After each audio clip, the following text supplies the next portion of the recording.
I'm Joshua Dube. I am here at Jabulani camp head. I work with elephants, and I'm one of the senior guys from Zimbabwe who originally come with elephants here in South Africa. So Joshua, how long have you been with Jabulani?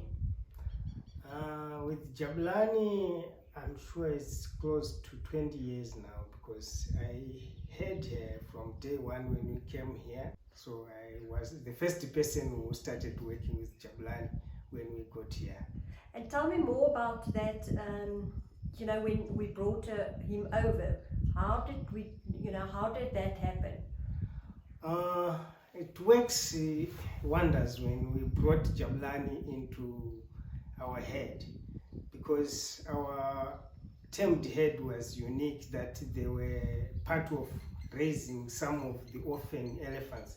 So when we brought Jabulani in, it was not something new to them. They really accepted it because they were used to accept different elephants from different places when we were putting them together. So it was so amazing that they just accepted, talk with the matriarch, have just smelled it, and then take over as her baby. I come from Zimbabwe, in Chinhoyi, north of Harare. That's where I was living, and I was on a farm where I started working there with the agriculture first, and then I went in with animals, cattle, horses, ostriches, and I've been enjoying animals all over about the place. So that was my career. So from there, I was attached to elephants, because elephants, I noticed that they were like humans. They can understand, and you can manage to communicate with them. So from there, I started getting attached to elephants, and now I'm still with elephants. So did you grow up with animals as well? When you were young, did you have dogs and cattle? Yes, we do have dogs. My father was a foreman on a farm. He's the only person who was allowed to have a dog on a farm. So we have dogs, and I was in love with dogs so much. And from there, that's where I was in love with animals. And then tell me about your family and your home. I have 6 children, and 4 of them, they are still in Zimbabwe, and I have 2 here in South Africa, and they are just doing some at school, and I'm working for them that they can manage to get school fees and food. So because the situation in Zimbabwe is not so good that I can say my family are so happy, but I'm trying by all means to take care of them. But 2 of your sons are here. Tell me about your sons that's here.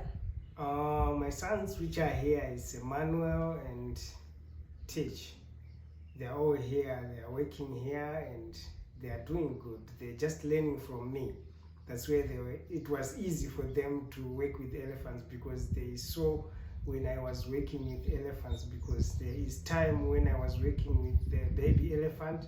Is there any of the staff, you've got your 2 sons, but any of the other 2 members of your, the staff that you are close to, that you like, that you come with, or,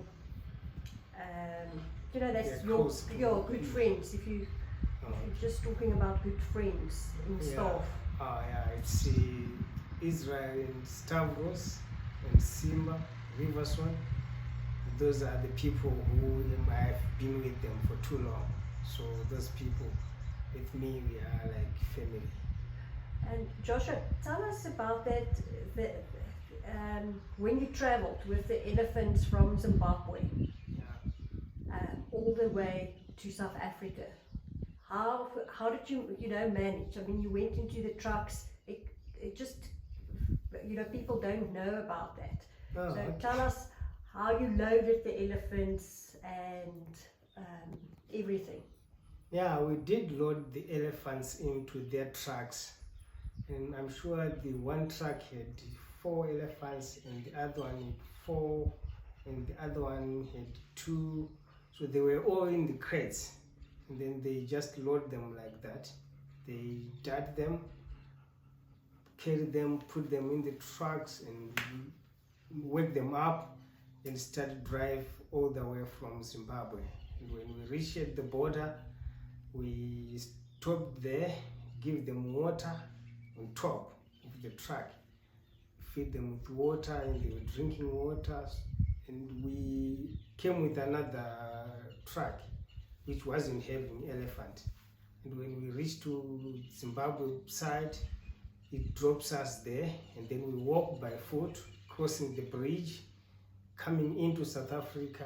It's something that was new to us. We didn't know about South Africa, so we was quite excited. And then we reached South Africa, and with our elephants, we talk with them that they can know that we are still with them, because that's the most important thing. They mustn't stress that maybe they are being stolen to be taken somewhere where they are going to be alone. So it was important for them to see that still we have got our guys, they are here, talking to them, let them know we are there, and then they drive them from there up to here, Kapama. And then we have been in some of the taxis from the Beitbridge border, which we have been produced by Miss Lenta Ruda. And then we drove from there, come here, and then we started off-road them here. And all the stables were ready for them, and we started off-road them. It was the following day. I'm sure maybe it's something past 3. Then we off-road them and put them all in their stables, talk to them, and they're all happy that they know that we still have with them. So it was just like a company, and then they were not something to scare you off, because they know that we have got our guys with. How long drive was it? It was a long drive.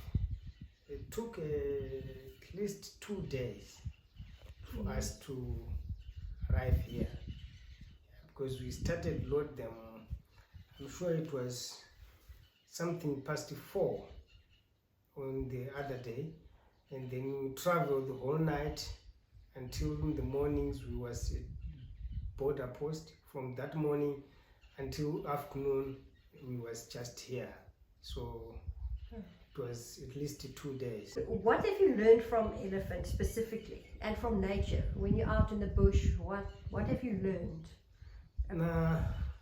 I've learned so much, because it's like when we came from Zimbabwe with our elephants and start introduce them here to Kapama wildlife, where there's lots of game.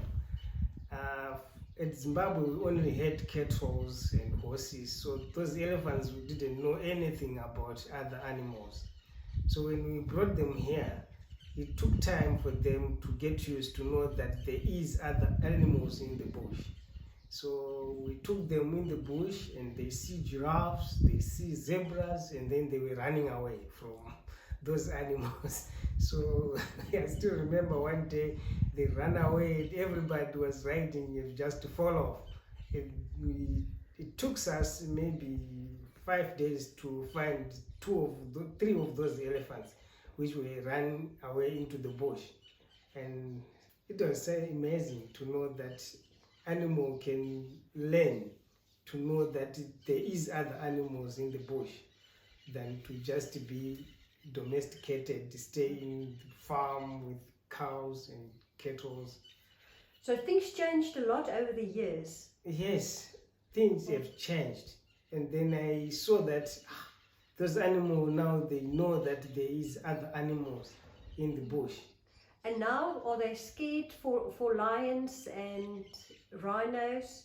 Now they know. They've learned so much from other animals. So now you can see, if they see even a rhino, they go for it, chasing it away. No, that zebra, You know, it's like now they are dominant of the bush. They know all the bush, all the animals in the bush. Now they know them.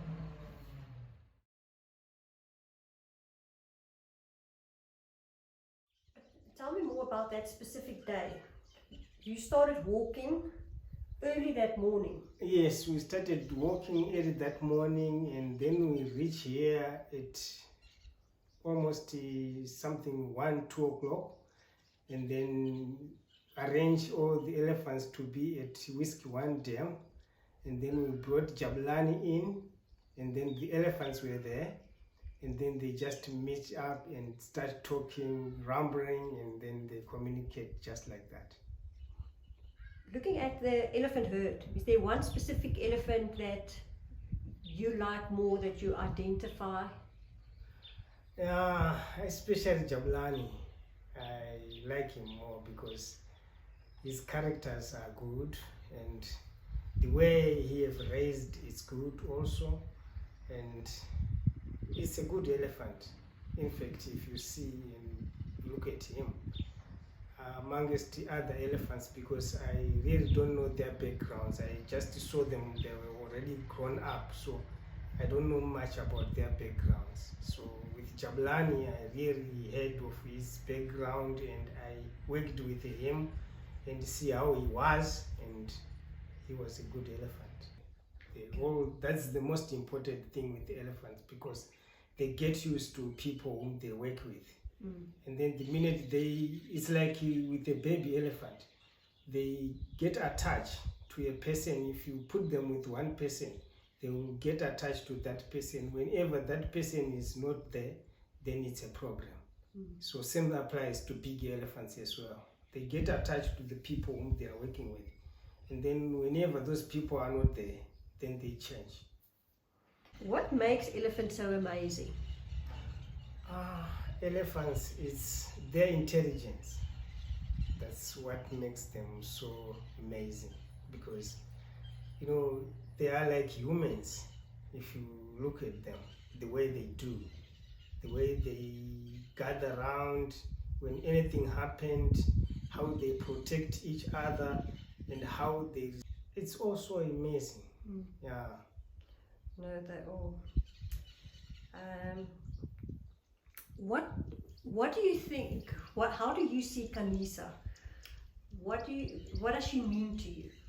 Yeah, Kanisa is another story, because I have met so many baby elephants which were good condition than Kanisa, and then they didn't make it.